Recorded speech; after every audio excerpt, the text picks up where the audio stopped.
back to History Time. Today we're talking about the 19th Amendment.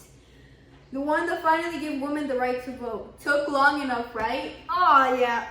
We're going to break down the fight for suffrage, the people behind it, the opposition, and why it matters so much in American history. So if you're ready to get them brain cows milked, let's get to it! To understand the 19th Amendment, we gotta rewind to the mid-1800s. The women's suffrage movement didn't start in 1920s. It started way earlier. Like Seneca Falls Convention of 1848 earlier. That's where Elizabeth Cady Stanton and Lucretia Mott were like, hey, maybe women should be allowed to vote too. Radical suffrage time. After that, the suffrage movement took off slowly. Women organized, protested, wrote speeches, and got ignored a lot. And then came the Civil War and the 14th Amendment, which gave African American men the right to vote but still left women out. This caused a major split in the suffrage movement. What are you doing? Fast forward to the late 1800s and early 1900s. We've got two big groups fighting for suffrage. The National Women's Suffrage Association, led by Stanton and Susan B. Anthony, and the American Women's Suffrage Association, led by Lucy Stone.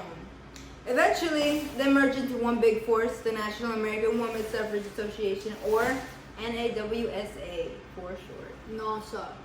Under Carrie Chapman Catt's NAWSA pushed for suffrage state by state and tried to work with the system. But then you've got the more intense folks like Alice Paul in the National Women's Party who were like, nah, we're picketing the White House and getting arrested if we have to.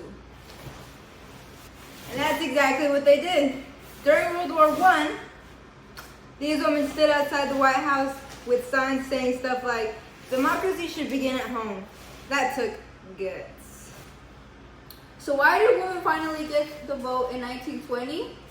One word, pressure. The combination of decades of organizing, protesting, and political lobbying finally cracked the system. Plus, women had worked in factories and served as nurses during World War I, proving they were just as patriotic and capable as men. President Woodrow Wilson eventually came around and supported the amendment, mostly because he didn't want to look like a hypocrite fighting for democracy abroad while denying it at home. Alright, let's read the actual text of the 19th Amendment. It's short.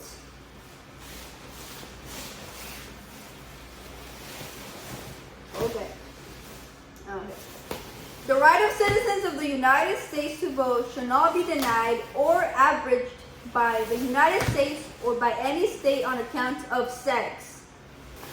That's it. That's the whole amendment. Simple but powerful. Congress passed it in 1919, and after a tight ratification battle, it became law on August 18, 1920. Shout out to Tennessee, the final state to ratify it by just one vote. So victory, right? Well, yes and no. The 19th Amendment was a huge step forward, but let's be real, it mostly helped white women. Black women in the South still faced poll taxes, literacy tests, and violent voter suppression. Native American women weren't even considered citizens until 1924. So while the 19th Amendment was progress, it didn't fix everything. Still, it paved the way for more civil rights activism in the decades that followed. It showed that organized grassroots movements can change the Constitution, and that's a big deal. To sum it all up, the 19th Amendment was the result of nearly a century of activism by brave and determined women. It expanded American democracy, even if it didn't make it perfect. And hey, not over 100 million women can vote because of it. That's history.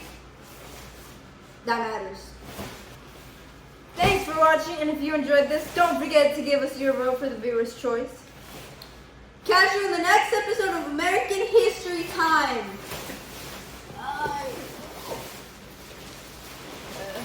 I quit.